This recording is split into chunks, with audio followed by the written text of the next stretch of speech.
Hey guys, tonight we begin with the remarkable lives and chaotic bedchambers of some medieval queens. Women who redefined scandal long before tabloids. So, before you get comfortable, take a moment to like the video and subscribe, but only if you genuinely enjoy what I do here. And let me know in the comments where you're tuning in from and what time it is for you. It's always fascinating to see who's joining us from around the world. Now, dim the lights, maybe turn on a fan for that soft background hum, and let's ease into tonight's journey together. Joanna I of Naples was crowned in 1343, and almost immediately decided that royal protocol was more of a suggestion than a rule.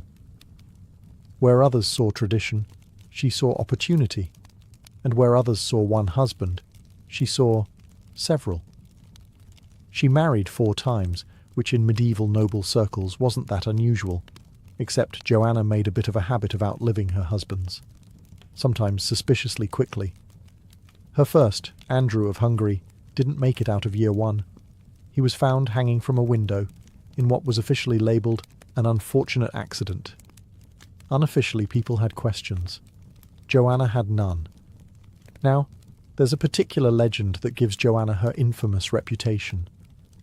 It said she had a trapdoor built beneath her bed, a rather creative solution for ending a date when words just wouldn't do.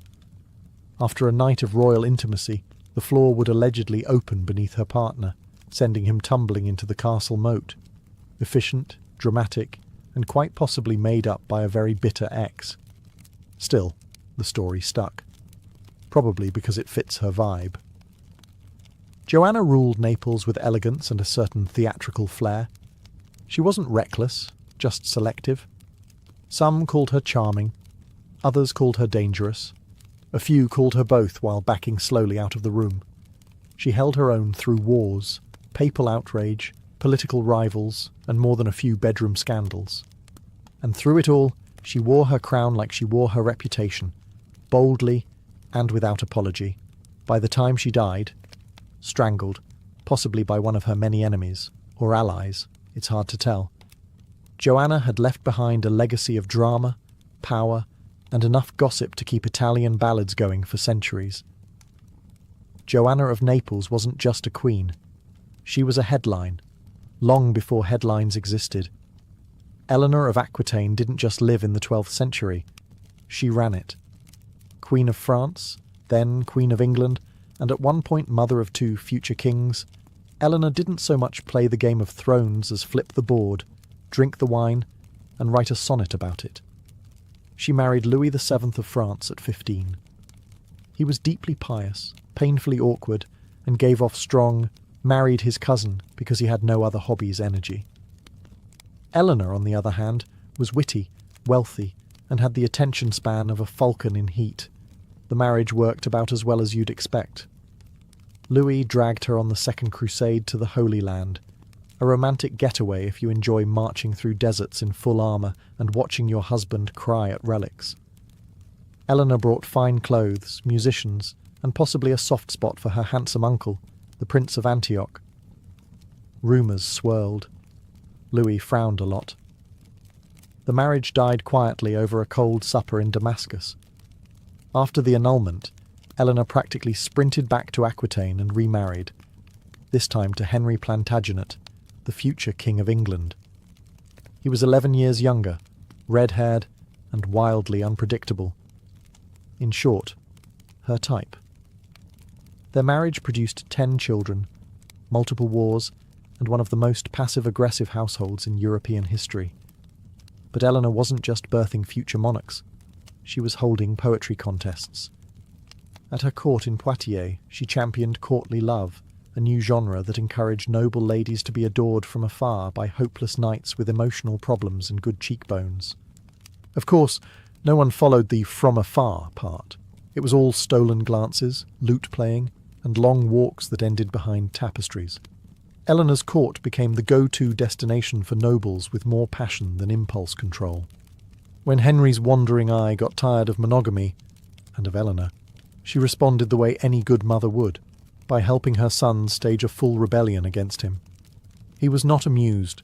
She was placed under castle arrest for 16 years, which for Eleanor just meant more time to write letters, sip wine, and plot vengeance through her children.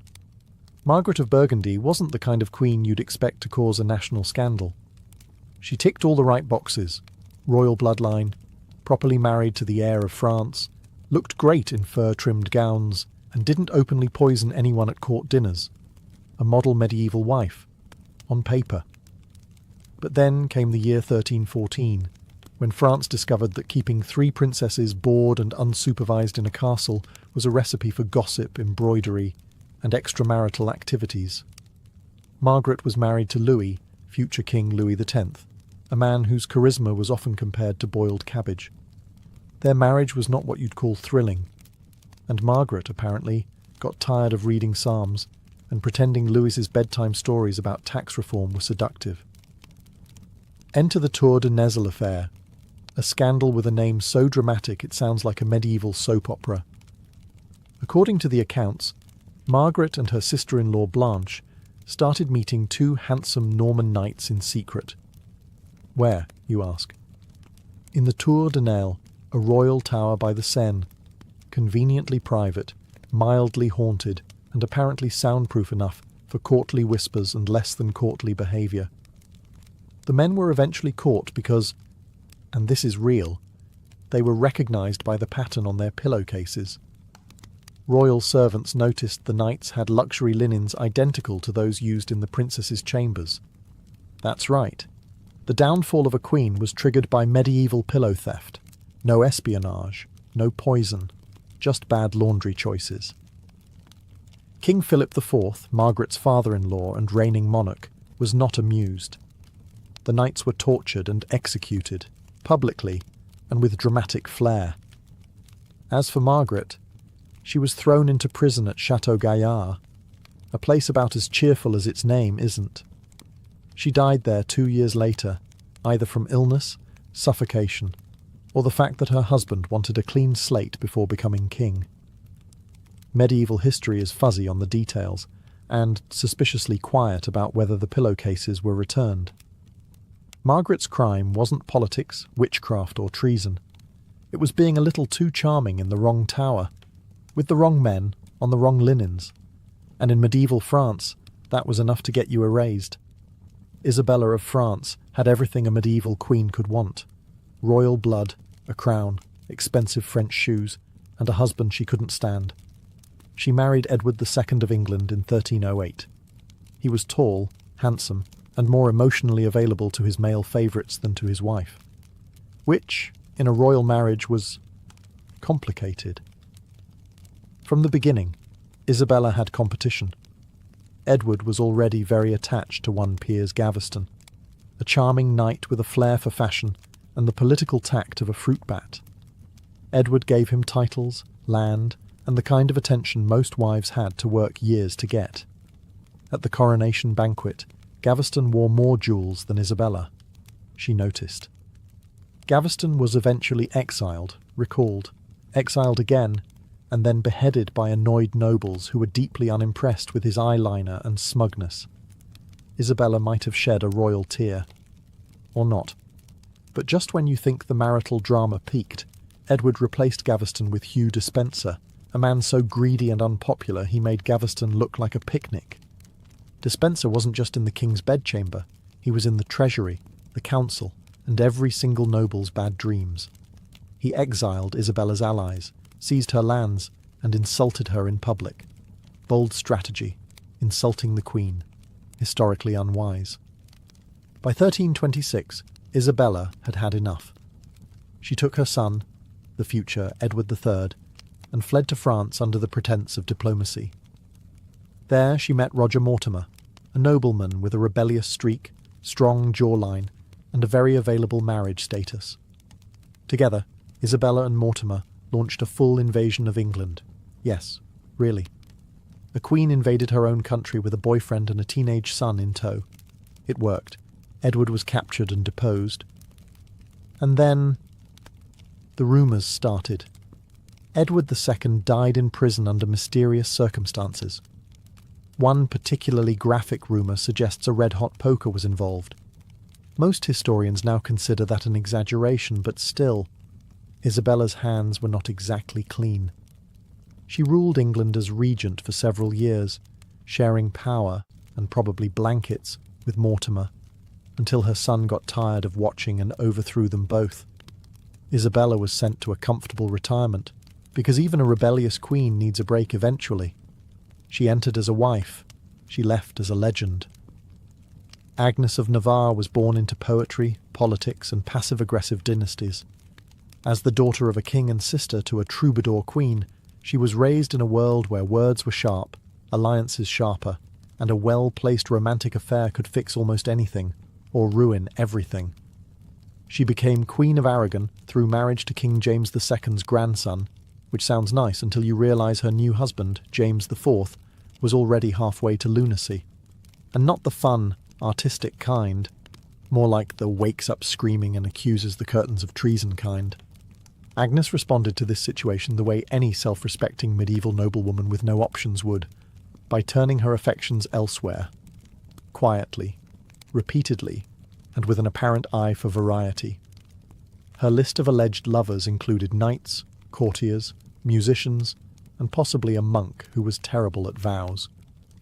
She was charming, cultured, and fluent in the language of flirtation, which, in the court of Aragon, was more useful than knowing Latin. Probably more dangerous too. Of course, secrets don't stay secret long in castles with stone walls and bored servants. Rumours began to swirl, and before long, her love life was more popular reading than the Psalms. Now, to be clear, Agnes never officially got caught. No public trial, no confession under duress. But people did start dying around her. Quietly, conveniently. A rival here, a gossipy maid there, and one unfortunate courtier who apparently tripped into a very full moat. Was she behind it? We'll never know. But the kitchen staff reportedly started locking the spice cabinets when she passed by, just in case. Eventually her husband died, shockingly not by her hand, and Agnes retired to a convent. Not out of guilt, mind you, just tradition. Convents were where noblewomen went to read, pray, and quietly outlive their scandals. She never remarried, possibly because no one was brave enough to ask, or because she finally found peace among nuns who didn't ask nosy questions. Agnes of Navarre left behind no heirs, but she did leave a legacy, a whisper in court, a rumour in the corridors, and a warning in every love poem that ended too suddenly. Joanna of Castile was a princess by birth, a queen by title, and a walking cautionary tale about getting way too emotionally attached to your spouse. She married Philip the Handsome of Burgundy, and no, that wasn't just a nickname. He was actually considered the medieval equivalent of a heartthrob, with flowing blonde hair, impressive calves, and the kind of smirk that suggested he never once did the dishes. Joanna, for all her royal training, fell hard. Theirs was a passionate marriage, until it wasn't. Philip was charming, ambitious, and allergic to monogamy. He cheated constantly. Subtly at first, then with the kind of reckless abandon usually reserved for poorly written romance novels. Joanna, not one to take betrayal lightly, responded with fits of rage, interrogations, and, according to some sources, a few attempts at hair-pulling diplomacy. But things took a strange turn when Philip suddenly dropped dead in 1506, allegedly from drinking cold water after a game of ball. Yes, that was an actual explanation. Even for the 16th century, it was suspiciously vague. Joanna was devastated. Not the usual black veil and move on kind of devastated, the dig up the body and carry it around kind, which she did, for months. She ordered the coffin opened repeatedly to make sure no one had stolen his body. She kissed his dead lips. She even refused to let any women near the corpse, in case they got ideas. Apparently, even in death, Philip was considered a flight risk. Joanna travelled across Castile with the coffin, stopping at monasteries, insisting on sleeping next to it. And according to some rumours, possibly even with it. The chroniclers got vague right around that part. Whether out of respect or sheer discomfort is unclear. People started whispering. Courtiers panicked. Her father, Ferdinand, eventually declared her insane and locked her in a convent for the next 46 years, a record even among emotionally intense queens. Now, was Joanna truly mad? Or just a grief-stricken woman clinging too tightly to the one man who truly let her down? Historians debate it. But either way, she remains one of the few medieval queens known more for her post-mortem romance than for anything she did with the living. First things first. No, Catherine the Great did not die while attempting intimacy with a horse. But the fact that we even have to say that should give you an idea of how wild her reputation became, and how hard the 18th century gossip machine worked overtime once she annoyed the right number of people. Catherine was technically outside our medieval range, but she earns her spot here on sheer scandal density alone. Born a minor German princess, she married into Russian royalty, and soon realized that her husband, Peter III, was less a Tsar and more of a grown child with military toys and a concerning fondness for Prussia. He preferred playing soldiers to running an empire, or frankly, spending time with his wife. So Catherine, as any ambitious woman in an ice-cold marriage might, looked elsewhere. She took lovers, many lovers, officers, nobles, poets, possibly a furniture maker. Some were younger, some were terrifyingly competent. One was 18 when she was 60, which, honestly, is less scandalous and more motivational if you think about it. But Catherine wasn't reckless. She was calculating. She rewarded her lovers with estates and titles, a kind of royal loyalty program. Impress the empress, and you walked away with land and maybe a nice pension. Fail to impress? Well, there's always exile. Now back to that rumour. Sometime after her death, malicious enemies or very bored aristocrats spread the tale that Catherine died while attempting intimate relations with a horse. The rumour was so absurd, so anatomically implausible, that it should have died immediately. It didn't. Why? Because Catherine was a powerful woman who ruled without a man. She made reforms, crushed rebellions, and told the church to mind its own business. So, naturally, the only way people could handle that was to invent a story involving livestock and architecture. In reality, she died of a stroke, in bed, fully clothed, with no livestock present. But the damage was done. The myth lived on, because people love scandal more than truth. And Catherine, who was already scandalous enough in life, became downright legendary in death. She may not have slept with a horse, but she absolutely rode history like she owned it. If you thought medieval queens just sat around doing embroidery and sighing by candlelight, allow us to introduce Fredegund of Neustria, a woman who believed strongly in marital duty, royal dignity, and stabbing her enemies in the neck. Born a servant, Fredegund rose through the ranks with the kind of efficiency that usually requires either extreme charisma or a body count. In her case, it was both. She caught the eye of King Chilperic I of Neustria, a Frankish king who already had a wife. But not for long. His first queen mysteriously died shortly after Fredegund entered the scene. Shocking, truly. The second wife, Galsvintha, was found strangled in her bed not long after marrying Chilperic. Fredegund, by then firmly in the king's favour, denied involvement, repeatedly, with that classic, "I may be holding a pillow, but that doesn't prove anything" tone. Once married to Chilperic herself, Fredegund didn't calm down. She escalated, like a lot.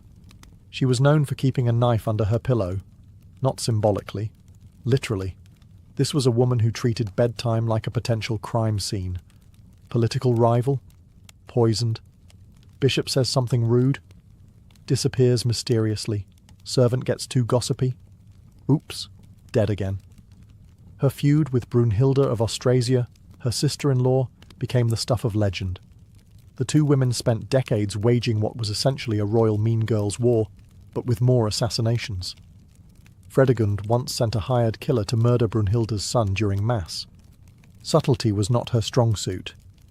Even after her husband's own very suspicious assassination, Fredegund ruled as regent for her son, Clothar II. She handled diplomacy, crushed rebellions, and probably stabbed at least one more person during a dinner party. She wasn't just feared, she was respected, mostly out of fear, and yet somehow she died peacefully in bed, which feels like a clerical error in the grand script of her life. Fredegund didn't just sleep with knives, she was the knife, sharp, cold, and always ready. She makes most other queens on this list look like they were playing with wooden spoons. Anne Boleyn wasn't born to be queen. She was born to be noticed. Smart, stylish, and fluent in the delicate art of eyebrow archery, she knew how to command attention in a room full of powdered men who thought Latin made them irresistible. She showed up at the English court in the early 1500s like a fashionable storm, not conventionally beautiful according to some accounts, but magnetic in that "I'm smarter than you and I know it" kind of way. King Henry VIII took one look at her and promptly forgot he already had a wife. Unfortunately for Queen Catherine of Aragon, Anne wasn't interested in just being the king's mistress. She aimed higher, like crown-level higher. Henry pursued her for years, wrote love letters that were equal parts obsession and teenage diary, and tore the country in half just to marry her, literally. He created the Church of England so he could annul his marriage and slide a ring onto Anne's very ambitious finger. That's not romance. That's state-sponsored seduction. Once queen, Anne Boleyn was not content to sit quietly and pop out airs. She was sharp-tongued, opinionated, and openly disliked by half the court, mostly because she said what she thought and didn't faint at flattery. She also had a habit of teasing Henry in public, which, while amusing, was a bold move considering his track record with wives. And then came the problem. No son.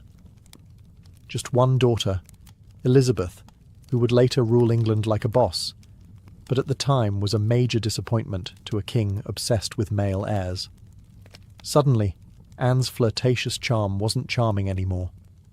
Rumours started. Affairs with courtiers, incest with her brother, witchcraft, adultery. Most of it was absurd, even by Tudor standards. But Henry was bored and looking for an exit, preferably one with a blade. She was arrested, given a trial that would have made a kangaroo blush, and executed by a French swordsman specially imported for the occasion. Because if you're going to murder your wife, at least be classy about it. Anne Boleyn lost her head, but not her legacy. She remains the queen who played the long game, won the throne, and lost everything. All because she dared to say no before she said yes. Some queens rise through scandal, some through seduction. And then there's Christina of Denmark, who rose through self-preservation and the ability to deliver a verbal slap without smudging her lipstick. She was born into Danish royalty in 1521 and married off young. Standard procedure in the 16th century, where teenage girls were basically walking diplomatic treaties in velvet gowns. Her husband, the Duke of Milan, died shortly after, leaving Christina a widow at age 16, which, for a noblewoman, was kind of the dream. Wealth, independence, and nobody trying to explain taxes to you over dinner. Enter Henry VIII, recently single, extremely impatient and already one wife down. Anne Boleyn was still cooling off, so to speak. Naturally, he sent a portrait painter to capture Christina's likeness and assess her suitability. And Christina, being politically savvy, and not at all eager to become wife number 3, or target number 3, looked at the proposal and famously replied, "If I had 2 heads, I would happily put one at the disposal of the King of England." That's not just a rejection. That's a roast that should be carved into marble. Henry was reportedly not amused. He still pursued her for a while, because nothing says romance like ignoring a diplomatic insult and pushing forward with marriage negotiations anyway. Christina, however, remained firmly unenthusiastic, possibly because she enjoyed breathing. Instead of becoming Queen of England, and possible execution number 3, Christina chose a much safer route, marrying a duke who didn't behead people over breakfast. She lived comfortably, ruled wisely, and kept her neck attached for the rest of her life, which, historically speaking, is a win. She later acted as a regent, dabbled in military strategy, and continued to collect portraits, because sometimes it's nice to be admired without a proposal from a man with a sword fetish. Christina never made it to the English throne, but her quote became legendary. She's proof that sometimes the most powerful move isn't taking the crown, it's dodging it entirely, preferably while delivering a line so cutting it leaves historians giggling 500 years later. Maria of Portugal started her royal journey like many noblewomen of her time, reluctantly married to a man twice her age, expected to smile politely, and ideally produce an heir without asking too many questions. She married Alfonso XI of Castile, a king with battlefield glory, an ego the size of Toledo, and a mistress he openly preferred. Not just behind closed doors. He flaunted his lover, Leonor de Guzman, like a trophy wife with a better backstory. Maria, understandably, was less than thrilled. She gave him a legitimate heir, the future Peter the Cruel, while Leonor gave him 10 illegitimate ones, and got most of the royal affection, perks, and housing benefits. After Alfonso's death, Maria finally got her moment. She returned to Portugal with her teenage son, Peter, and did what any bitter, sidelined queen might do, obsessively cling to her boy like he was both emotional support and revenge strategy. Historians politely call it overprotective. The less polite ones raise their eyebrows and point to the strange intensity of their relationship. Peter grew up, fell in love, and married his longtime mistress, Inés de Castro. Maria did not approve. Some say it was because Inés was of lower nobility. Others say it was because she didn't want to share Peter with any woman who wasn't Maria herself. Either way, things escalated fast. According to one dramatic version of events, Maria encouraged Inés's assassination. And Peter, after Inés was murdered, responded by declaring her his wife posthumously, digging up her body, placing it on the throne, and forcing nobles to kiss her rotting hand. You know, a completely measured royal response. Did Maria actually mastermind the killing? Maybe. Maybe not. But her name was definitely whispered behind palace curtains for years. Later in life, she withdrew from politics and may or may not have started referring to herself as Empress in private. There's no proof she went fully mad, but she did spend a lot of time staring out windows and writing letters no one read. Maria of Portugal never got the love she wanted. But she did get a lifetime of palace intrigue, gossip, and the dubious honour of being remembered as the mother-in-law from medieval hell. Olga of Kiev was not a woman to cross lightly, or at all, or even look at funny. When her husband, Prince Igor, was murdered by a neighbouring tribe called the Drevlians in 945, they made a critical mistake. They assumed his widow would quietly mourn, and then accept a marriage proposal from the Drevlian prince, as if the woman whose husband they just tied to trees and ripped in half would be in the mood for wedding cake. Olga smiled, nodded politely, and told them she'd consider it. Then she burned them all. First, she invited the Drevlian envoys to her court. While they relaxed in their boats, she had them carried, boats and all, into a massive pit and buried alive. A strong opening move. Then she sent word to the Drevlians to send more noble suitors. When those arrived, she offered them a bathhouse to freshen up before meeting her. Once they were inside, she locked the doors and set the place on fire. Still not done, she travelled to the Drevlian capital, asking for a funeral feast in honour of her late husband.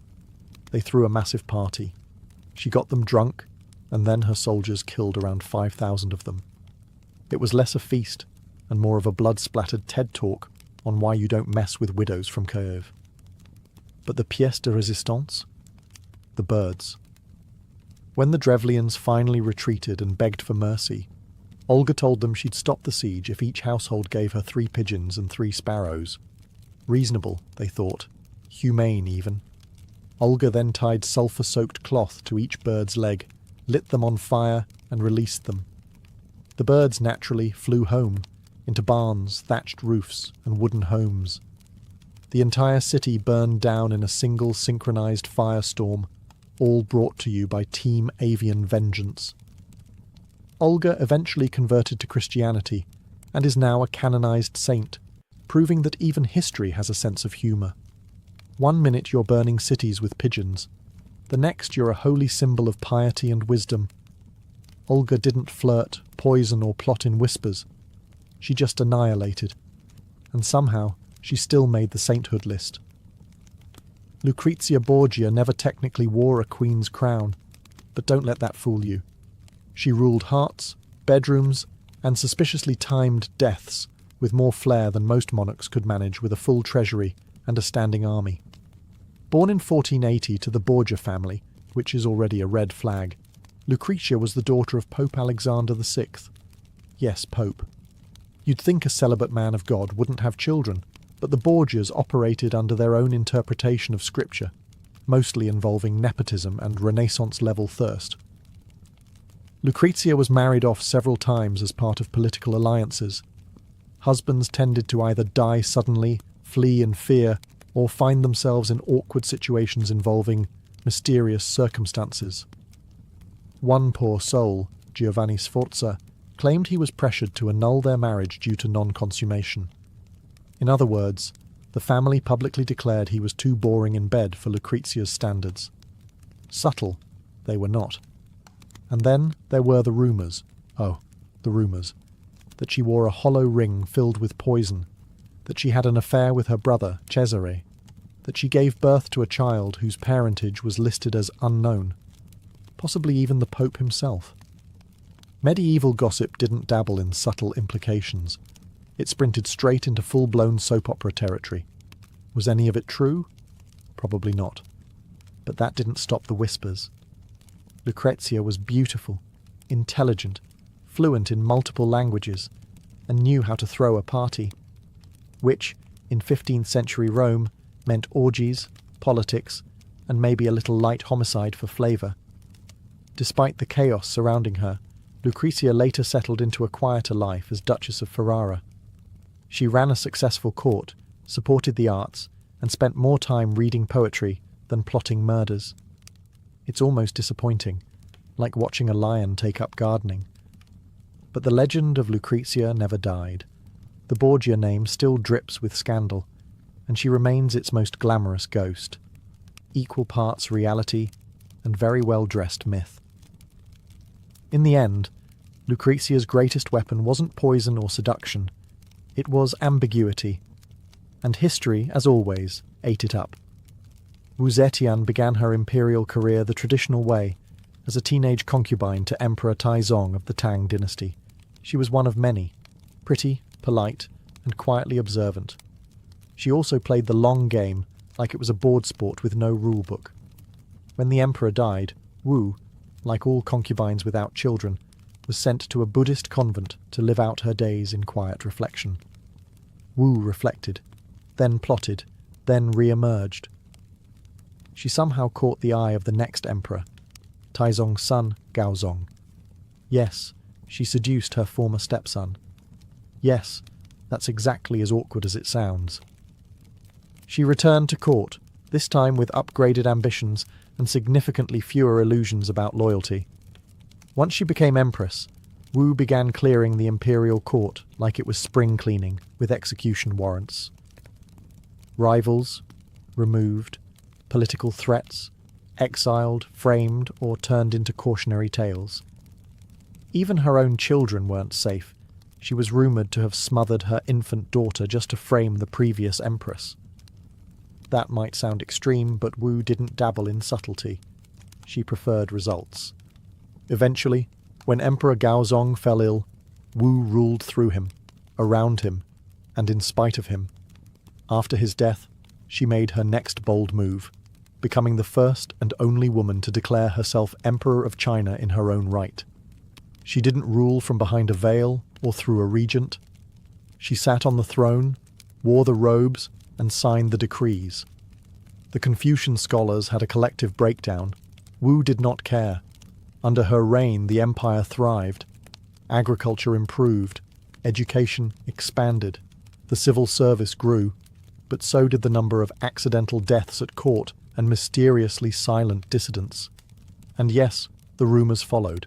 Secret lovers, sexual manipulation, murder by golden box, orgies in the palace. You name it, someone accused her of it. A woman in power couldn't possibly be competent, they reasoned. It had to be sex magic. Wu ignored them all. She died in her 80s. Rare for an empress? Rarer still for a woman who ruled directly for over 40 years and made it look easy.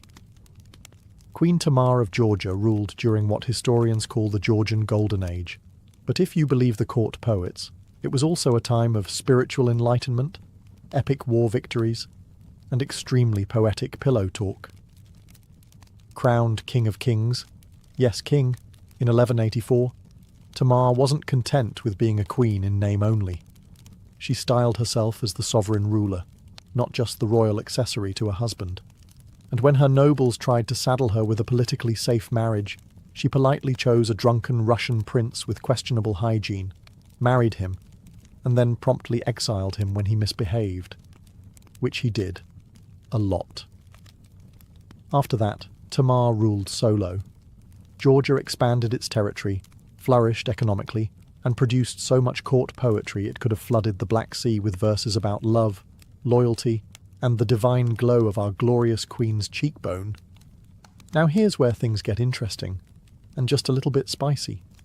Tamar's court poets, particularly Shota Rustaveli, wrote epic romances so passionately devoted to her that modern scholars have raised an eyebrow or two. His The Knight in the Panther's Skin tells the story of a queen who rules all men, inspires blind devotion, and may or may not resemble Tamar with slightly more metaphor.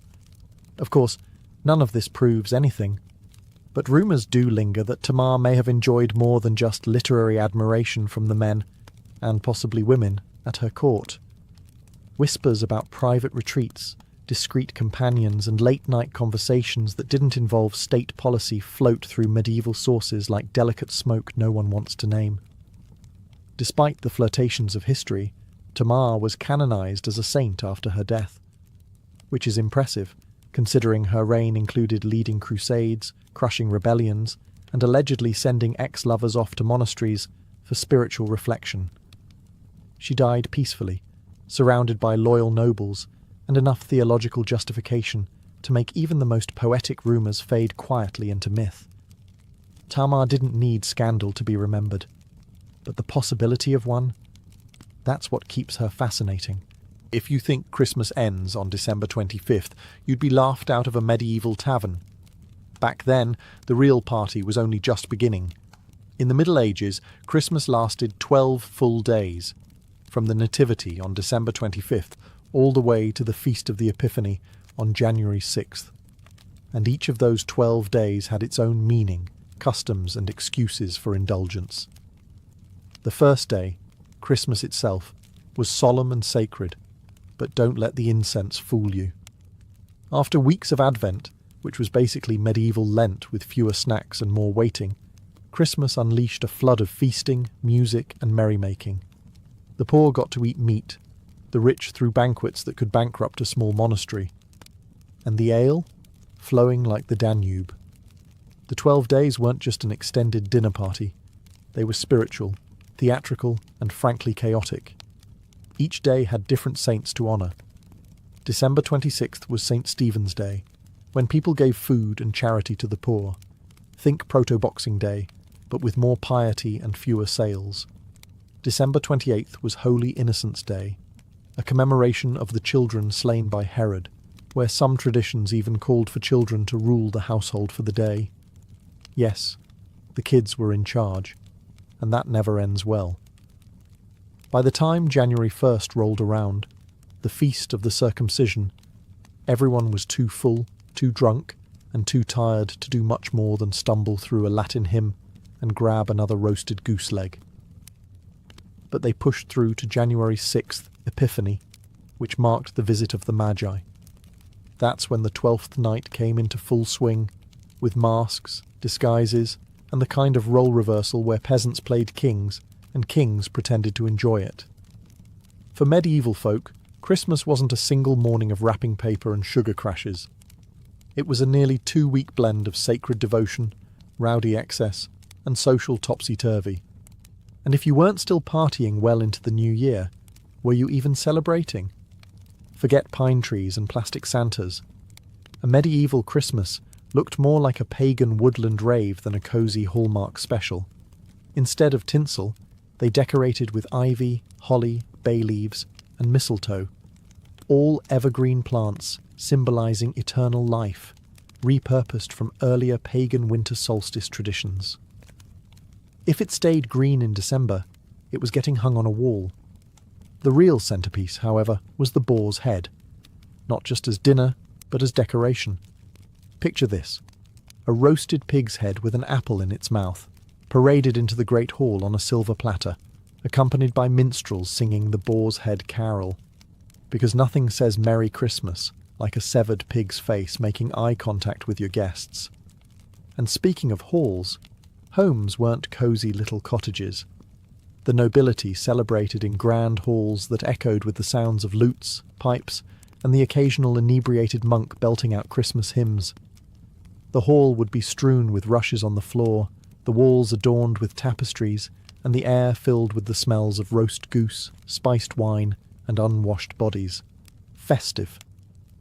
In the absence of Christmas trees, which didn't really catch on in Europe until the early modern period, people got creative. Ivy and holly weren't just tossed around randomly. They were symbolic.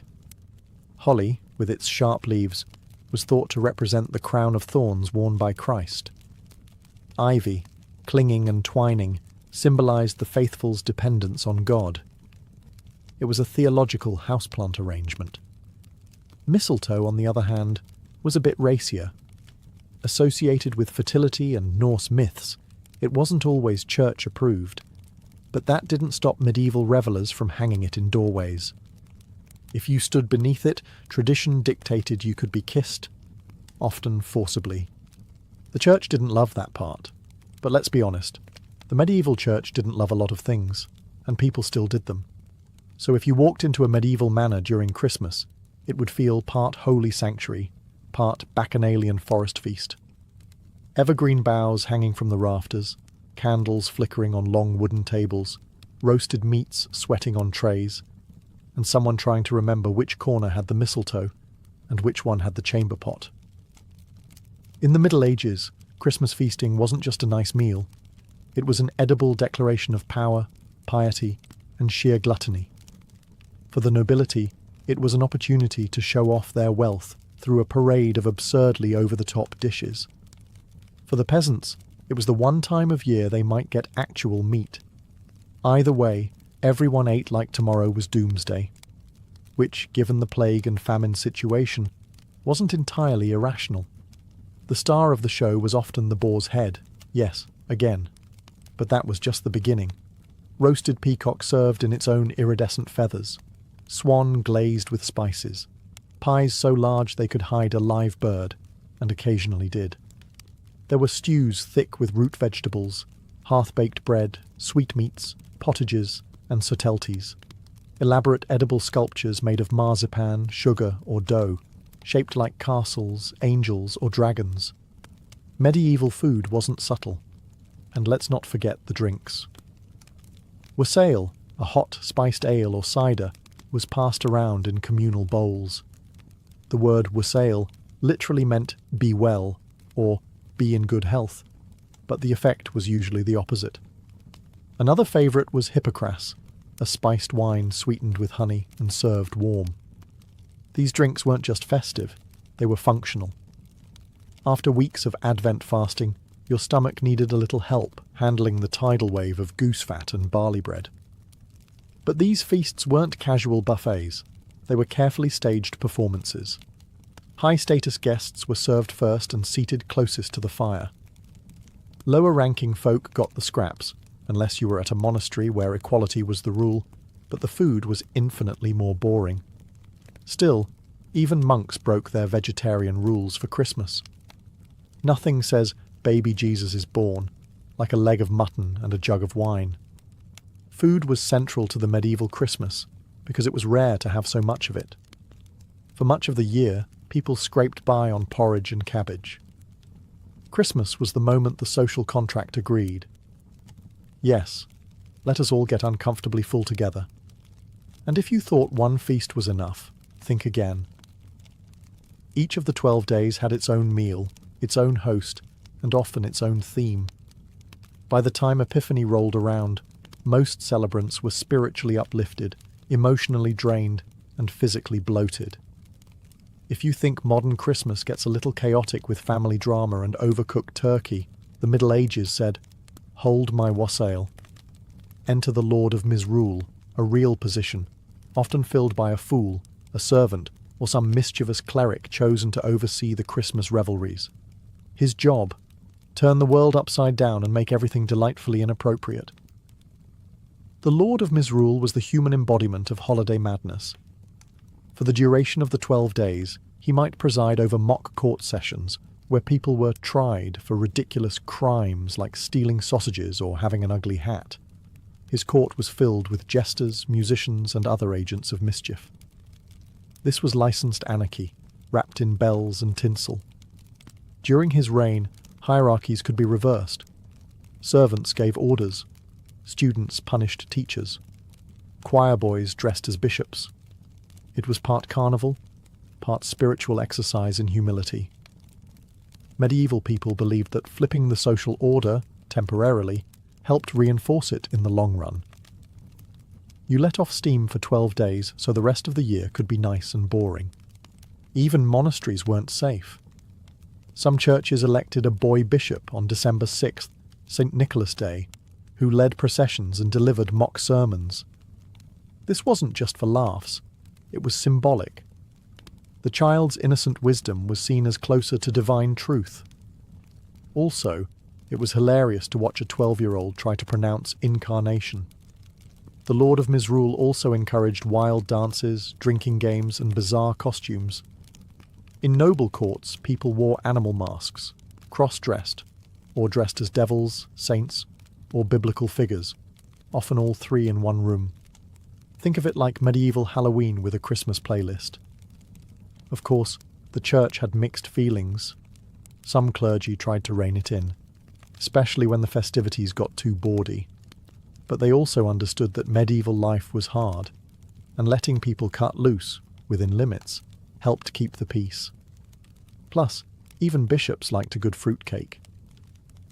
So while you might stress over holiday decor or awkward family dinners, remember, medieval people had a designated agent of chaos running the show, and his entire mission was to make Christmas as weird, wild, and upside down as humanly possible.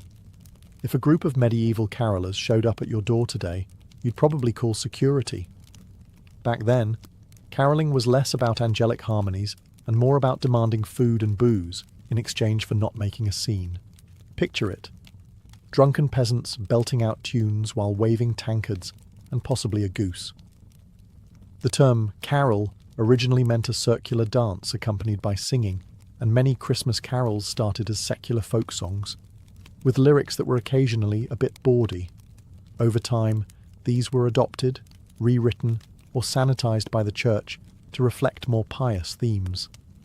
But even the most devout carolers knew that singing was only half the tradition. The other half was collecting your reward. Wassailing was the main vehicle for this festive extortion. Groups would go from house to house, singing songs and offering a toast of wassail, hot mulled cider or ale, and in return they expected food, drink, or money. If you didn't cough it up, the carolers might keep singing, louder. Or worse, improvise verses about your stinginess. Yes, they were the medieval version of Yelp reviewers, but with bells. This wasn't just tolerated, it was expected. Nobles often had food and drink ready for passing carolers, and peasants saw it as a rare chance to visit their betters and maybe sneak a few meat pies. There was even an air of ritual to it. People believed that welcoming carolers and sharing food brought luck and blessings for the new year. Slamming the door in their faces? Not advised. Bad harvests were blamed on worse manners. The songs themselves varied. Some were about the nativity, others about saints, and many were just about drinking. One popular favourite was "Bring Us in Good Ale," which has a chorus that, shocker, requests good ale. Another classic, "The Boar's Head Carol," sung as a roasted pig's head was triumphantly carried into the hall like a meaty trophy. So, while modern caroling is a quaint nod to tradition, medieval caroling was part community ritual, part bar crawl, part low-grade shakedown. And it wasn't limited to the 12 days of Christmas. It often stretched well into January, depending on how much beer people still had. Before scented candles and electric fireplaces, there was the Yule log, a hunk of real, unapologetically massive timber dragged into the hall and set ablaze with almost religious ceremony. In fact, the log was so large that medieval houses often had to leave part of it sticking out of the hearth. They'd just shove it in further as it burned, like a flaming breadstick of seasonal joy. This wasn't just about staying warm. The Yule log had deep symbolic roots, many of them suspiciously pagan. It was believed to ward off evil spirits, bring good luck, and even predict the future based on how the flames flickered. The ashes were often saved and spread on fields for fertility, or kept in the home to protect against lightning strikes. Yes, lightning. Medieval logic was part magic, part superstition, and 100% committed. Lighting the log was a big deal. Often they used embers from the previous year's Yule log, a tradition that symbolized continuity, prosperity, and, let's be honest, fire safety anxiety. To light it with new fire was bad luck, like hitting shuffle on your family's destiny playlist. You wanted that slow, familiar burn. The log itself was chosen with care. Sometimes a whole tree was selected in advance and chopped down specifically for the occasion. Wealthy households might decorate it with ribbons, greenery, or even dust it with wine. It was meant to last all 12 nights of Christmas. And if it went out too early, bad omen. Hope you didn't like your livestock too much. Gathering around the Yule log was a social event.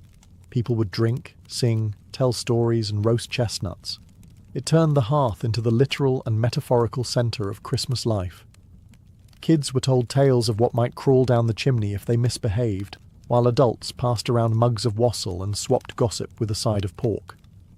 Though the Yule log tradition has mostly vanished, except in cake form, it once symbolised warmth, community, and the magical suspension of rules that Christmas brought. It was, in short, the medieval version of Netflix and a crackling fireplace, but with fewer marshmallows and more goats. When it comes to Christmas presents, medieval folks would be confused by wrapping paper, bows, and Amazon wish lists. Gift-giving did exist, but it wasn't the central event it is today, and it certainly wasn't on Christmas Day. That honour usually went to New Year's Day or Epiphany, January 6th, depending on local custom and which saint you were trying to impress, and forget the one big present idea. Gifts tended to be symbolic rather than extravagant. A noble might gift a falcon or a book. A servant might receive gloves, food, or, if they were lucky, a coin. Children might get nuts, apples, or if someone was feeling generous, a toy carved from wood. Gold-plated Xbox? Not quite. But hey, nothing says I love you like a handful of walnuts. Games, however, were another story. The medieval 12 days of Christmas were practically invented for rowdy entertainment, ranging from dice and card games to full-blown outdoor sports that usually ended with someone in a ditch. Hoodman Blind, a version of Blind Man's Bluff. Hot cockles, which involved blindfolds and slapping, don't ask. And wrestling matches were common. If it involved competition, mild violence, or theatrical flair, it made the holiday cut. Board games also had their place. Chess was popular among the nobility, as was alquerque, a precursor to checkers. But even these were often played with a heavy mug of ale nearby, which is probably why medieval chessboards were found under tables more often than on them. For those more inclined to theatricality, there were mummers' plays, masked performances put on by roving groups of amateur actors. These were chaotic, semi-improvised dramas often involving themes of death and resurrection, dragons, saints, and the occasional dancing devil. Think medieval soap opera with a script written by your drunk uncle, and let's not forget charades, riddles, and riddling contests, a favourite pastime in noble courts. Losers might have to chug ale, recite an embarrassing poem, or wear something ridiculous, like a pig snout tied to their nose with string, which, to be fair, still sounds better than most office secret Santas. So while medieval Christmas gifts were modest, the spirit of play and mischief made the season rich in other ways. It was a time when laughter and games had their rightful place next to prayer and roast swan, and often got a bit more attention. Amidst all the drunken wassailing, roasted boars, and men in goat costumes declaring themselves kings for a day, there was still the matter of the birth of Christ, which was, technically, the whole reason for the season. In the medieval world, Christmas was both holy day and holiday, and few things captured the sacred side more than midnight mass. At the stroke of midnight on December 25th, villagers, nobles and monks would bundle up and trudge through the cold, often through snow and mud, to attend a solemn, candle-lit service. The church bells would ring, echoing over thatched rooftops and frosted fields. Inside, the church was transformed, filled with incense, flickering candles, and evergreen branches woven into garlands. If you were lucky, a choir might chant in Latin.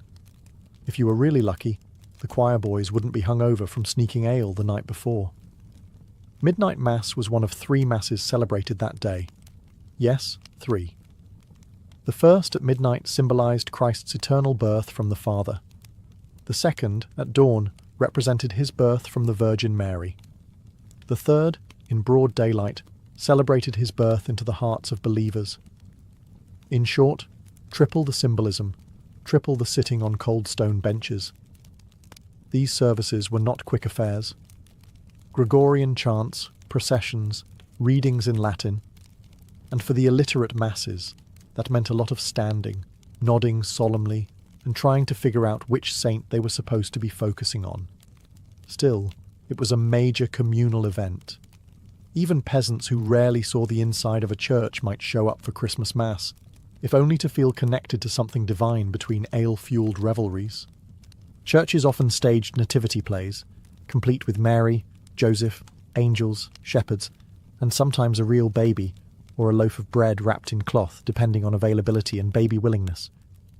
These plays were meant to be reverent, but often ended up with comic relief, a tradition that continues to this day every time someone forgets their line or a sheep escapes. In a world where life was unpredictable, brutal and short, Christmas Mass offered something transcendent, a moment of peace, awe and light in the darkest part of the year. It was the anchor that held the chaos together. That, and maybe one last round of mulled wine. After 12 days of feasting, singing, drinking, and institutionalized absurdity, the medieval Christmas season ended with a final bang. The Feast of the Epiphany, celebrated on January 6th. It marked the arrival of the 3 Magi, or wise men, who came bearing gifts for the newborn Christ. For medieval folks, it also marked the moment when you had to stop pretending that eating swan in your underwear while watching mummers perform was normal behaviour.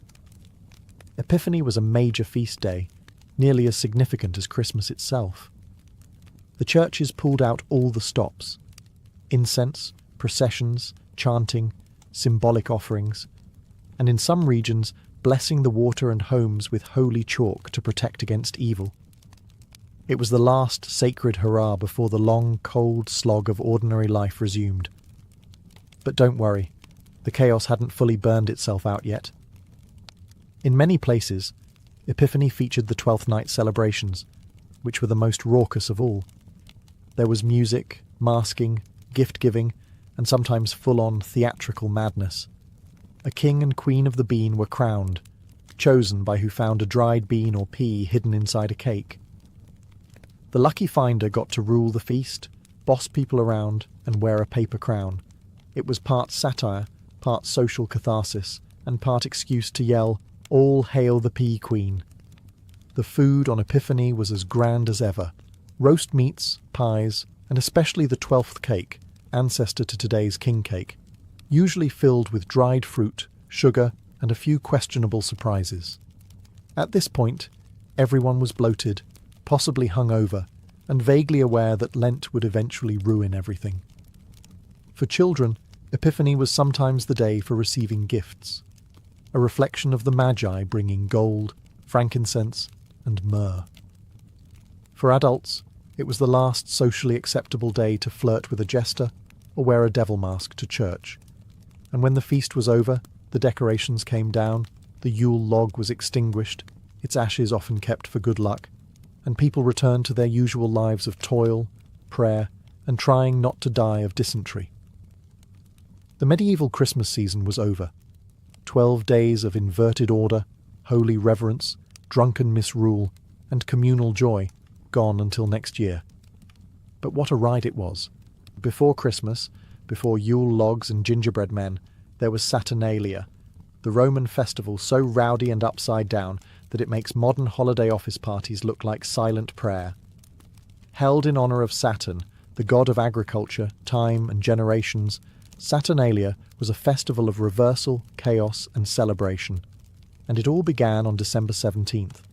In theory, Saturnalia started as a simple religious observance. The Temple of Saturn on the Capitoline Hill was the central stage. Priests offered sacrifices, unveiled the statue of Saturn, which was usually bound in wool, and let the god run free.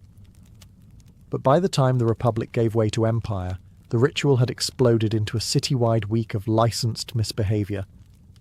Shops and schools closed, public business ground to a halt, courts refused to hear cases.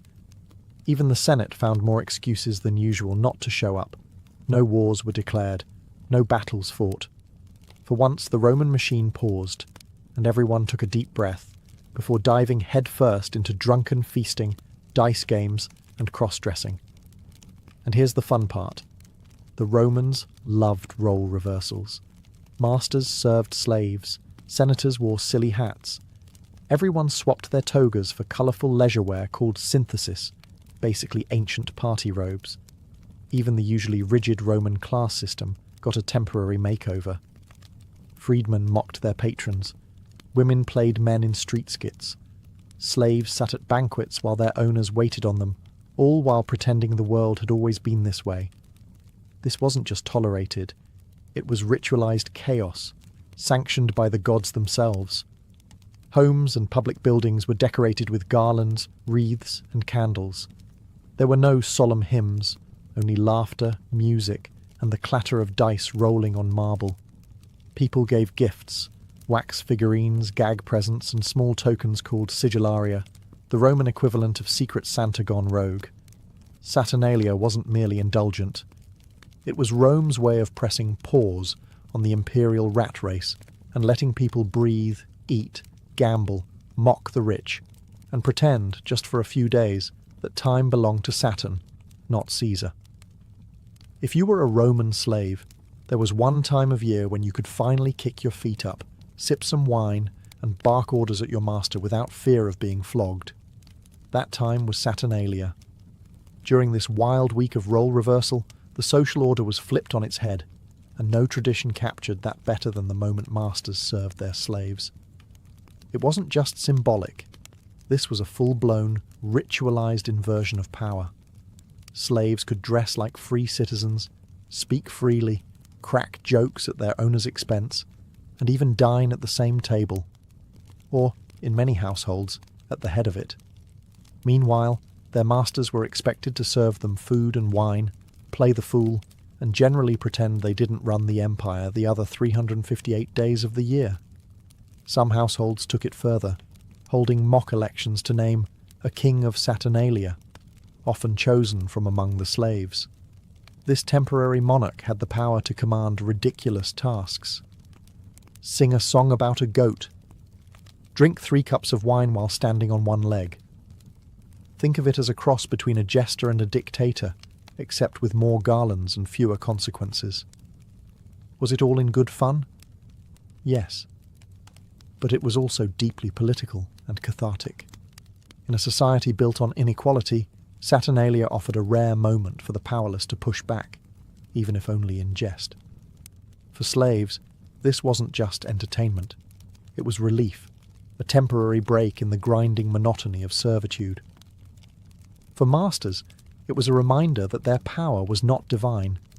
It was tolerated, fragile, and maybe a little ridiculous when viewed from the bottom up.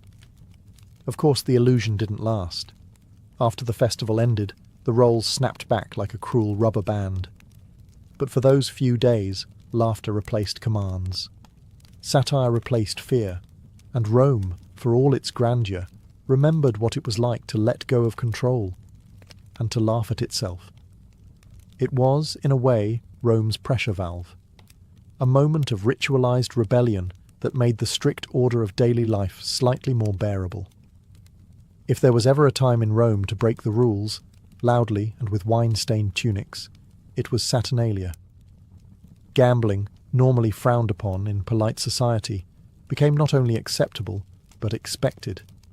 Men, women, and even children grabbed dice or knucklebones and bet coins, food or ridiculous dares. Even slaves, who were usually banned from betting altogether, joined in on the action, and sometimes even cleaned out their masters' purses. Taverns overflowed, private homes became mini-casinos, and the clatter of dice on marble floors was practically the background music of the season. Roman dice games weren't just about luck, they were about rebellion. Playing them openly during Saturnalia was like publicly declaring, "For this 1 week I answer to no one, not even Jupiter." And of course, no Roman festival would be complete without enough alcohol to float a galley. Wine flowed freely, often mixed with honey, spices or herbs, which made it taste more like medicine, but also like something that needed to be consumed in bulk. There were no toasts to moderation. People drank to Saturn, to freedom, to each other, and often to the ceiling. Drunken singing in the streets? Absolutely. Public dancing? Yes. Wearing wreaths made of ivy and stumbling into a fountain? Practically encouraged. Saturnalia gave Romans an excuse to behave like the exact opposite of their usual stoic, virtue-obsessed selves. Respectable citizens wore bright robes instead of white togas. Senators played the lyre badly in public. Women told dirty jokes and were applauded for it. Chastity, seriousness, and control were tossed out the window with the same enthusiasm as yesterday's bread crusts. Some even called Saturnalia the best of days, because it allowed people to be their truest selves, messy, loud, emotional, and slightly off-key. The wild behaviour wasn't seen as sinful, it was seen as necessary. Just as the earth needed to be tilled and let rest, so too did the Roman spirit. And for that 1 week, it was perfectly acceptable to be irresponsible, gloriously, unapologetically irresponsible. After all, what was the worst that could happen? You'd just go back to being a respectable citizen next week. At the heart of the Saturnalia madness was a crowned fool with too much power and not enough sense, the king of Saturnalia. Sometimes called the Lord of Misrule, this temporary monarch was chosen, often from the lowest social ranks or even a slave, to preside over the festivities like a drunken god in a laurel wreath. The role? Simple. Command chaos. Once crowned, the king could issue ridiculous, often humiliating orders, and everyone was expected to obey. Dance like a donkey. Sing a love song to that fruit bowl. Recite Cicero while hiccuping. Guests at the feast had to follow through, or else risk being laughed off the couch. This wasn't just a gag, it was ritualized subversion. The king was meant to embody the spirit of Saturn himself: freedom, fertility, disorder. By putting the least powerful person in charge, Romans symbolically overturned their strict social order. The master became servant, and the fool became sovereign, just for a little while. And in that topsy-turvy kingdom, the laws of dignity did not apply. The choice of king was often made by hiding a bean or coin inside a cake. Whoever bit into it became royalty for the night. This tradition would later echo through Europe as the king cake custom during Epiphany and other winter feasts. But the Romans weren't thinking about Christian holidays. They were thinking about who looked funniest in a crown made of vines. Sometimes the role carried a darker tone. In earlier centuries, it may have been tied to older grim fertility rites, where the mock king might actually be sacrificed at the end of his reign. Thankfully, by the imperial period, the worst fate awaiting the king of Saturnalia was a pounding hangover, and some very embarrassing stories. And when the festival ended, so did the king's reign. The fool took off his crown, the servants went back to serving, and the absurdity faded into memory, leaving behind only laughter, leftover wine, and perhaps a slightly bruised ego. Still, for that brief moment, a slave could command a senator, and all of Rome would cheer. If you thought giving socks for Christmas was disappointing, try receiving a wax figurine shaped like a turnip. Welcome to Saturnalia gift-giving, where the presents were cheap, funny, and absolutely overflowing with chaotic charm. Unlike the lavish gift-giving of today, Saturnalia gifts, called sigillaria, were small, personal, and often downright silly. These were little wax or clay figurines, joke items, trinkets, or even edible goodies like nuts, dates, and pastries. Some gifts were meant to flatter, others were designed to mock, and a few were clearly last-minute grabs from the nearest market stall. It wasn't about extravagance, it was about symbolism and sentiment. The gift said, "I acknowledge you, I celebrate with you, and here's a tiny wooden phallus for luck." Yes, phallic charms were popular Saturnalia gifts, believed to bring fertility, protection, and laughter. Probably not safe for your office's secret Santa. Romans loved gifting candles too, symbolizing light returning after the darkest days of the year. Think of them as the ancient version of seasonal affective disorder lamps. And handwritten verses or witty jokes were also common, making this the one time of year when being a sarcastic poet actually paid off. Children, of course, loved Saturnalia. It was one of the rare times they were not only indulged with sweets and toys, but also allowed to participate fully in adult festivities, gambling, joking, even bossing their elders around for fun. For a Roman kid, this was basically winning the cultural lottery. But just because the gifts were modest didn't mean they weren't meaningful. A thoughtful sigillarium could reflect your relationship, your sense of humour, or how much wine you'd already had when you picked it out. Some aristocrats even used it as an excuse to hand out favours or cash to clients, a gesture of generosity disguised as tradition. Gift-giving usually happened on or around December 19th, during the height of the celebrations. And much like today, it came with stress, expectations, and the occasional passive-aggressive response. "Oh, another walnut figurine. How original." So next time you're stressing over holiday shopping, remember, the Romans kept it simple. 1 week of jokes, trinkets, and phallic candles, and nobody asked for a gift receipt. If Saturnalia had a dress code, it was do the opposite of what you normally would.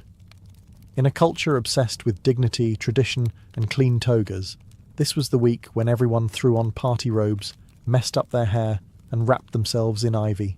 Literally. Forget crisp white togas. During Saturnalia, Romans wore the synthesis, a colourful, informal robe usually reserved for dining at home. It was like showing up to a black tie gala in a bathrobe, and everyone clapped. Paired with a pileus, a floppy cone-shaped cap symbolising freedom. This outfit was the ancient equivalent of holiday pyjamas and a Santa hat. The decor matched the mood. Homes, temples, and even shop fronts were covered in garlands, greenery, candles, and hanging wreaths. Evergreen branches symbolised life in the darkest days of winter. Ivy and holly, yes, the same stuff we use now, made appearances. Saturnalia wasn't just wild, it was surprisingly aesthetic. But while everything looked festive, there was an undercurrent of mischief. Romans took this opportunity to gently, or not so gently, mock the gods, the Senate, and each other. Sacred symbols were parodied. Processions featured men dressed as Jupiter or Bacchus, behaving like drunken fools. One Saturnalia even saw a mock triumph parade featuring a donkey wearing a laurel crown. Why? Because Saturn said so. Even religion got flipped on its head. Saturn's statue, usually bound in woolen cords to symbolise restraint, was symbolically freed during the festival. He was released from his bindings, just as the people were released from theirs, from work, from roles, from the usual grind of Roman life. And let's not forget the songs and chants, which filled the streets with equal parts joy and mild blasphemy. Saturnalia tunes ranged from silly drinking chants to bawdy parodies of traditional hymns. Think caroling, but with more wine and less theology. It was, in essence, a holy festival of unholiness. For 1 week, order was mocked, rules were relaxed, and everyone played pretend, not to tear society down, but to remind themselves that life didn't always have to be serious. Even in the heart of the Roman Empire, joy had a place. It's easy to look at Saturnalia and see nothing but drunken dice games and toga-based karaoke. But beneath the chaos, there were ancient, sacred roots, and they were surprisingly serious. Saturnalia wasn't invented by the Romans just to party. It evolved from deep agricultural and religious traditions tied to Saturn, one of Rome's oldest and most complex gods. Saturn was more than just the god of farming. He represented a mythical golden age, a time when humanity lived in peace, equality, and plenty. There were no kings, no slaves, no wars, just free people farming fertile land under a just and generous deity. In that version of history, Saturn ruled with wisdom, and the world was fair. By the time Rome built the Temple of Saturn in the Forum in 497 BCE, the Golden Age was long gone, but people still longed for it. So once a year they tried to bring it back. Saturnalia was a ritual reenactment of that perfect past. For 1 week, hierarchy was suspended, wealth was shared, and laughter replaced law. It wasn't just about mischief, it was spiritual nostalgia. The festival always began with a sacrifice at Saturn's temple, followed by a public banquet in front of it. Anyone could join, regardless of status. Priests unveiled Saturn's statue, unbinding the woolen ropes that normally restrained it all year. This act of freeing the god symbolized the loosening of cosmic and social order, and served as the divine permission slip to go absolutely feral for the next 7 days. Even the date was significant. Late December marked the winter solstice, the darkest time of the year. Saturnalia welcomed the sun's return with light, fire, greenery, and joy. The candles that Romans gifted each other weren't just practical, they were symbols of hope and rebirth. So while Saturnalia may have looked like an excuse to get drunk in public and shout at statues, it was also a sacred reminder. A glimpse, fleeting and chaotic, of the world as it once was, or might be again. A world without class, without oppression, where freedom reigned and the gods walked among the people. When early Christians started carving out space for their own winter holiday, they faced a problem. Saturnalia was incredibly popular. You can try preaching humility and spiritual rebirth all you want, but if the neighbours are across the street wearing ivy crowns, gambling, and handing out nuts, people might start rethinking their weekend plans. So what did the church do? It borrowed liberally. While Saturnalia was gradually phased out as the empire Christianized, many of its traditions didn't die. They just rebranded. The date of Christmas, set on December 25th, conveniently overlaps with the Roman festival of Sol Invictus, the unconquered sun, which itself followed right on the heels of Saturnalia. Whether by coincidence or strategy, the timing aligned perfectly. And with that timing came some carryovers. Gift-giving, Saturnalia, decorating with greenery and candles, Saturnalia, wearing silly hats and reversing roles in pageants, Saturnalia again. Even the boisterous communal feasting found its way into medieval Christmas celebrations, minus the public nudity most of the time. In fact, some early Christian leaders were furious about the overlap. They condemned believers for treating Christ's birth like a pagan party. St. Augustine famously warned against Christians celebrating with drunkenness and dancing. Spoiler alert, nobody listened. By the Middle Ages, elements of Saturnalia had merged seamlessly into Christmas customs. The Lord of Misrule in English Christmas, a direct descendant of the Saturnalia king, the Twelfth Night revelry, straight out of Roman winter feasts, and the tradition of exchanging gifts on or around Christmas was deeply rooted in the old Roman practice of handing out sigillaria during the festival. Even today, some Saturnalia echoes still linger. In the chaotic family dinners, the laughter, the feeling of time off, and the idea that for a short while we all deserve joy and a bit of disorder. When the final dice clattered across the marble floor, the last goblet of wine was drained, and the king of Saturnalia stumbled off his makeshift throne, the Roman world faced a sobering truth. Saturnalia was over. As quickly as the chaos had begun, order snapped back into place. Masters reclaimed their authority, slaves returned to their stations, togas replaced the colourful synthesis robes, and Roman seriousness returned like a parent turning the lights on at a teenager's party. It was a jarring transition. The week had allowed everyone, from senators to slaves, to revel in freedom, mock power, and live without consequence. But Rome, for all its decadence, thrived on structure, and Saturnalia was never meant to destroy that structure, only to release the pressure that built beneath it. Like steam from a bathhouse, it had to be let out before the walls cracked. The end of Saturnalia also marked the symbolic return of Saturn to his bindings. The god's statue at the temple was once again tied with woolen cords, representing the re-establishment of discipline, control, and cosmic order. The Golden Age was packed up like a party decoration, not gone, but definitely postponed for another year. For the average Roman, the aftermath came with a hangover, literal or spiritual. Some returned to their routines reluctantly, nursing sore heads and emptier purses after too many wagers. Others seemed relieved, eager to restore social roles that had temporarily dissolved. And for slaves, Saturnalia was bittersweet, a rare taste of dignity and joy, followed by the return to chains. Writers like Seneca noted the excesses, while others, like Macrobius, documented the deeper meanings. They knew Saturnalia was more than indulgence. It was a reflection of Rome's strange genius, the ability to uphold authority while mocking it, to rule an empire while giving it 1 week to act like a drunken toddler. And yet, Saturnalia never truly vanished. Even after the rise of Christianity and the fall of the Western Empire, its spirit lingered, evolving, blending, transforming into the very DNA of our modern winter holidays. Because every civilization, no matter how disciplined, needs a little chaos. And every calendar, no matter how strict, needs a week when the world turns upside down and laughs at itself.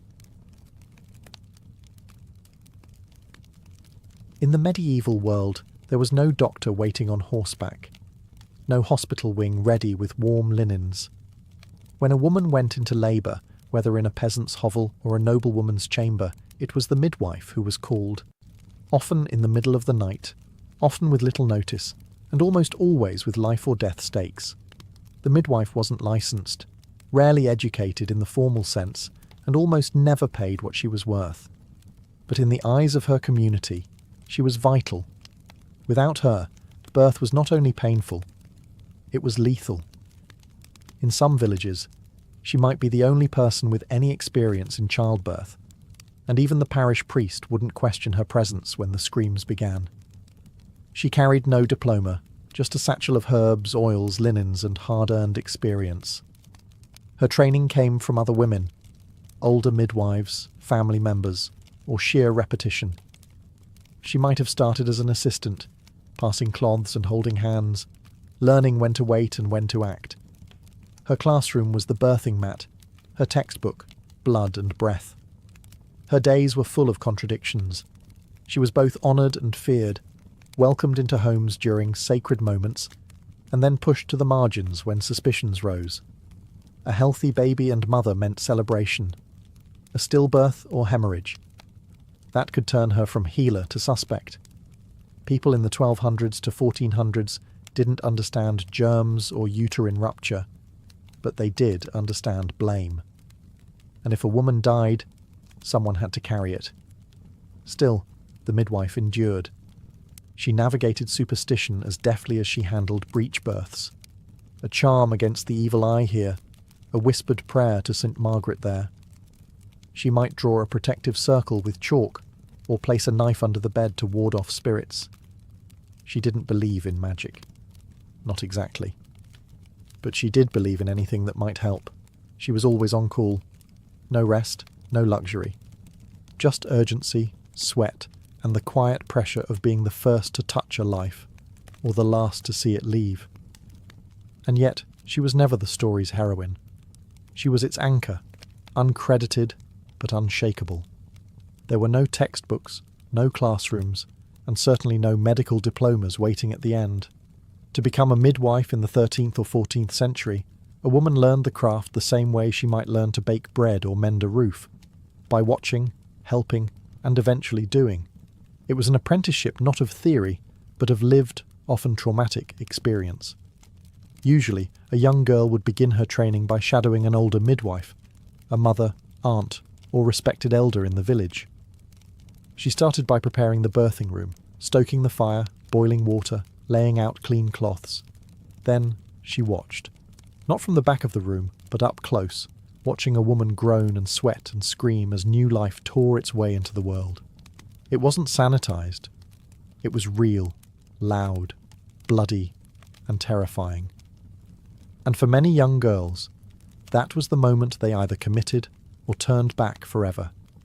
If she stayed, she would soon be helping directly, cleaning the baby, tying off the cord, applying herbs to the mother's torn flesh. Slowly, under the older midwife's guidance, she'd learned to recognize danger, the way a mother's breath changed before she fainted from blood loss, or the ominous silence that meant a baby hadn't taken its first breath. It was an oral tradition. Nothing was written down, especially not in Latin, which most women couldn't read anyway. Midwives passed knowledge like folklore, wrapped in stories, warnings, and superstitions. Don't cut the cord before the afterbirth comes, one might say. Put rosemary under her pillow to keep the devil away. Every piece of advice came from somewhere, and often it worked. Her first solo birth would be a baptism by fire.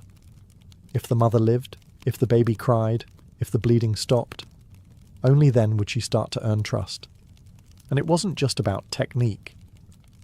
A midwife needed nerve, compassion, and the ability to stay calm while others panicked. She didn't have the luxury of uncertainty. By the time she was accepted by the village, she would already have held life in one hand and death in the other. And still, she would show up at the next birth, with chapped hands, aching joints, and eyes that had already seen too much. A medieval midwife didn't have scalpels, forceps, or antiseptic, but that didn't mean she came empty-handed. Her toolkit was humble, improvised, and carried with the quiet confidence of someone who'd used it 100 times before. It was a mix of natural remedies, superstitious protections, and hard-earned instinct. First came the herbs, the midwife's version of a medicine cabinet. She knew which ones could ease pain, which could stop bleeding, and which could coax a reluctant uterus into action. Pennyroyal, mugwort, yarrow, and shepherd's purse were among her favourites. Boiled into teas, ground into poultices, or burned for their aroma, each plant had its place. Some were genuinely effective, others more symbolic, but they were all part of the ritual. She carried swaddling cloths, often soaked in vinegar or wine to disinfect. Not that anyone in the 13th century understood bacteria, but they had noticed that wine seemed to help. She also brought oil, usually olive or almond, to massage the mother's belly or ease tearing. A small, sharp knife or pair of shears was used to cut the cord, and if the child wasn't breathing, the midwife might suck mucus from its nose or swing it gently to stimulate a cry. Then there were the charms and talismans. Not everyone approved, especially the church, but most women preferred to hedge their bets. A small carved image of St. Margaret of Antioch, patroness of childbirth, might be placed near the bed. Some midwives wore protective amulets around their necks. Others etched crosses into the lintel, or slipped iron needles into the straw mattress to keep evil spirits at bay. Midwives also relied on positioning and touch. They learned how to feel the baby's position through the belly, how to turn a breech child by hand, and how to reposition a labouring woman to relieve pressure or restart a stalled birth. There were no fetal monitors, no ultrasounds, just intuition, observation, and deep physical familiarity with the female body. In the face of blood, fear, and screaming pain, the medieval midwife had only what she could carry, and what she had carried in her memory. That was enough. Childbirth in the medieval world was not a gentle affair.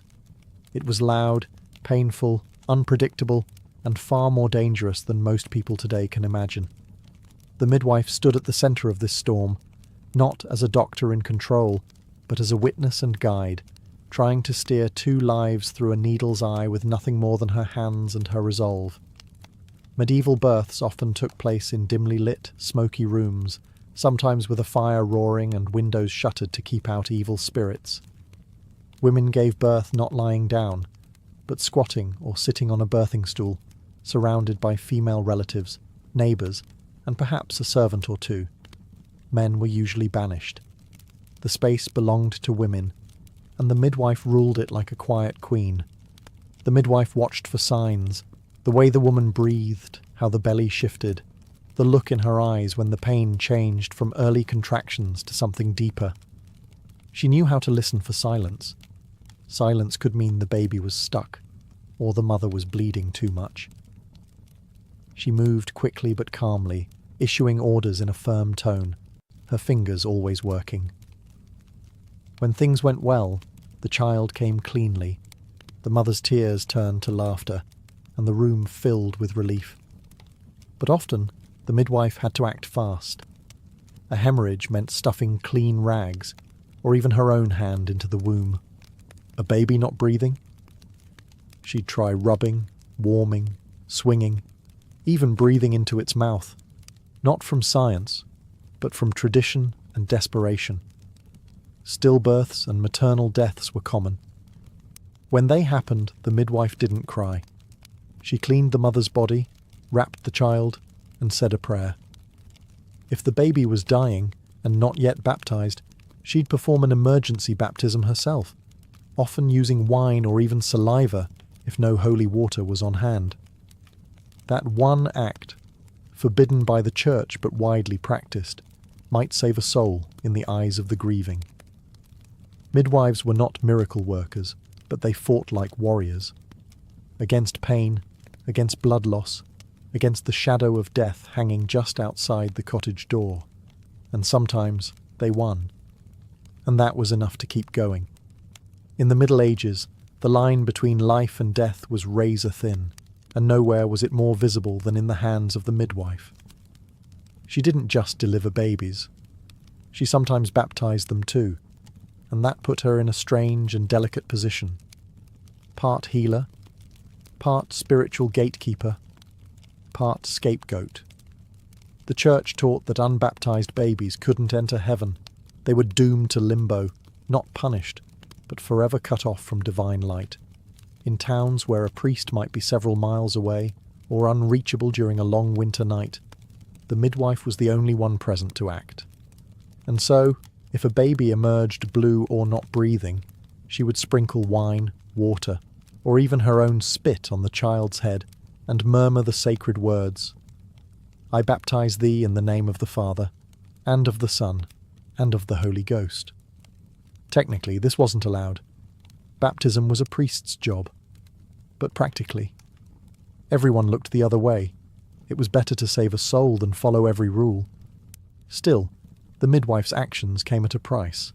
If the baby died, baptized or not, and especially if the mother also passed, suspicion often followed. People might whisper, did she use the wrong herbs? Did she delay the birth? Was she in league with darker forces? The line between folk knowledge and witchcraft was as blurry as the boundaries of theology. And because midwives used herbal remedies, incantations, and charms that weren't always sanctioned by the church, they were vulnerable to accusations. A woman who had saved dozens of lives could be turned into a suspect by a single bad outcome. Worse, if the baptism failed, or wasn't performed at all, the grief of the family could curdle into rage. The midwife might be banned, punished, or even reported to local authorities. For many women in her role, especially in towns where superstition ran hot, just doing her job could put her at risk. And yet she continued. Because while everyone else panicked over theology, the midwife knew what really mattered. the scream of a living child, the rise and fall of a mother's chest, and the simple, sacred relief of another soul safely born. The medieval midwife lived in a constant balancing act, not just between life and death, but between faith and suspicion. On one side stood the church, with its priests, rituals, and male-dominated hierarchy. On the other stood the midwife's folk knowledge, herbal lore, and the quiet power of women's community wisdom. Knowledge passed from mother to daughter, never written, always watched. The church had mixed feelings about midwives. They were necessary, yes. No male priest was going to deliver a baby in a peasant's hut. But they were also feared. Why? Because they operated outside the church's direct control. They handled births alone. They made decisions about baptism. They whispered prayers that weren't always Latin. Some clerics tried to bring midwives under official sanction. In some dioceses, they were forced to take oaths, promising never to use magic, never to perform abortion, and never to speak blasphemy in the birthing room.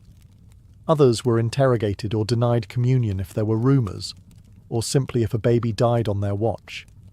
Yet most midwives weren't heretics or witches. They were practical women trying to help mothers survive childbirth with the tools they had. Yes, they knew about herbs that could end a pregnancy, or salves that soothed fevers. But they weren't stirring cauldrons in the woods at midnight. They were boiling water in kitchens, tying cords with trembling hands, and facing the screams of labour alone. That didn't stop accusations. In the later 14th century, especially as Europe entered the pre-Reformation period, fear of witches began to rise. And midwives, with their hands-on knowledge of the female body, became easy targets. Some were blamed for miscarriages, deformities, even infertility. If a birth went wrong, people asked, was it the mother's sin, or did the midwife let the devil in? The irony. The very practices that kept women alive, herbal remedies, quiet chants, protective charms, were the same ones that might get her branded a witch. So the midwife walked a careful line. She crossed herself before placing a charm, mentioned saints while mixing herbs, and made sure every act of healing looked like a prayer. She wasn't just delivering babies. She was delivering herself from suspicion. Every single time. In an age when women were mostly confined to the background, the birthing room was one of the few places they truly ruled. No men allowed, unless things went catastrophically wrong. Here, in the tight, sweaty confines of a peasant's home or a noblewoman's chamber, the midwife presided over a world built by women for women, and it was held together by pain, prayer, and the power of companionship. Birth was not a solitary experience. Women gave birth surrounded by a birthing circle, a trusted group of female neighbours, a sister, an aunt, maybe even the local alewife or healer. These women weren't there just to watch. They helped hold the mother up, massaged her back, brought hot cloths, whispered encouragement, and sang old songs, lullabies meant for unborn ears. At the centre of it all stood the midwife, directing, guiding, commanding with quiet authority. She wasn't always gentle. Sometimes she had to shout over screams, slap a face to bring a woman back from panic, or bark orders for more hot water. But she also knew how to soothe with a glance, a story, or a worn-down charm passed from hand to hand. This circle of women was more than practical. It was spiritual armour. Labour was dangerous. It could kill. So the presence of familiar, trusted faces helped the labouring mother stay grounded. Midwives sometimes led group prayers or chants, or even staged rituals of protection, binding a ribbon around the mother's wrist, lighting candles to the Virgin, or pouring wine onto the earth to appease whatever spirits might be lurking nearby. And when the baby finally arrived, wet, wailing, alive, it wasn't just the mother who rejoiced. The whole circle cheered, wept, and crossed themselves. There was laughter, relief, maybe even bread and ale passed around if things had gone well. In a world that rarely offered women control, the birthing room was a rare realm of female power. And the midwife was its guardian, not just of the baby, but of the bonds between women, woven through centuries of shared knowledge, whispered secrets, and fierce love. Being a medieval midwife wasn't a calling born of wealth. It was grueling, thankless, and often unpaid, or at best, compensated in bread, chickens, or promises. And yet, for many women, it was one of the few respectable ways to gain status, purpose, and a modest livelihood in a society that offered them almost none.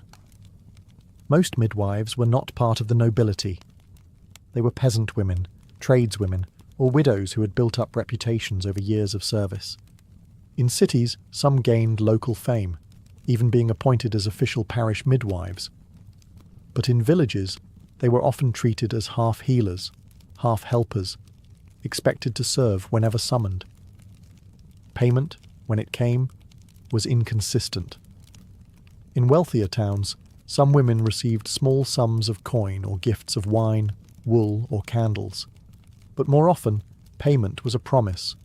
We'll give you a chicken at harvest, or you'll get bread from the next bake. And if the child or mother died, that promise could vanish, or worse, turn into accusations or cold silence. Despite this, a good midwife could build a quiet kind of power.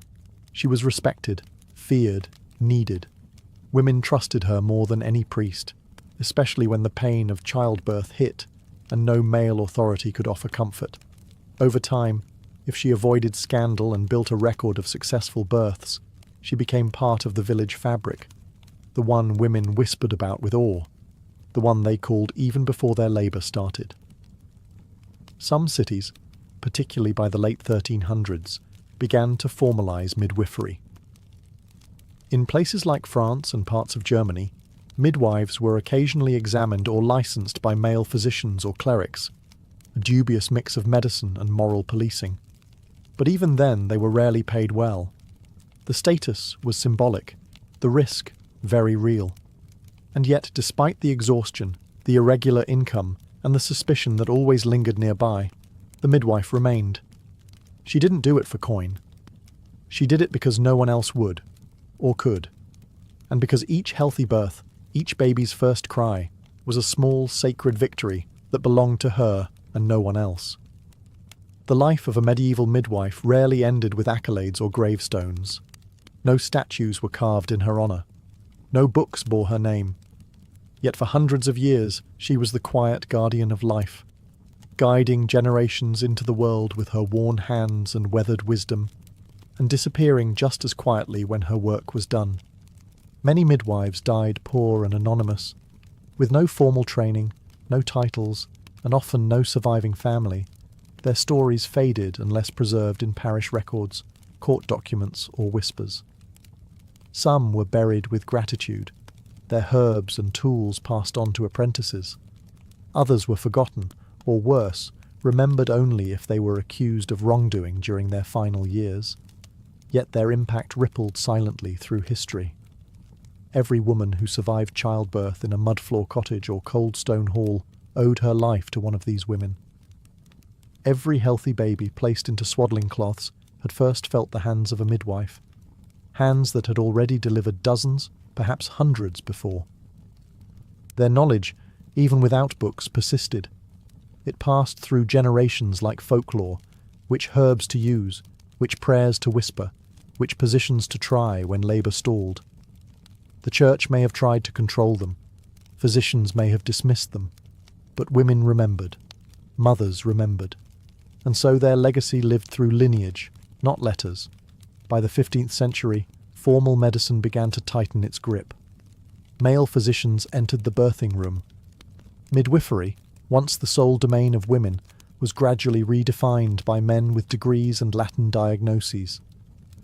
Many midwives were pushed aside, sometimes literally, sometimes by law, and in the centuries to come, the midwife would become a figure both romanticised and erased. But in the 1200s to 1400s, she was still the centre of the storm. She walked through the blood and fear, the superstition and screams, and brought new life into the world, not because she was invited by history, but because she was needed by life itself. And even though we don't always know their names, We remember what they did, quietly, repeatedly, bravely,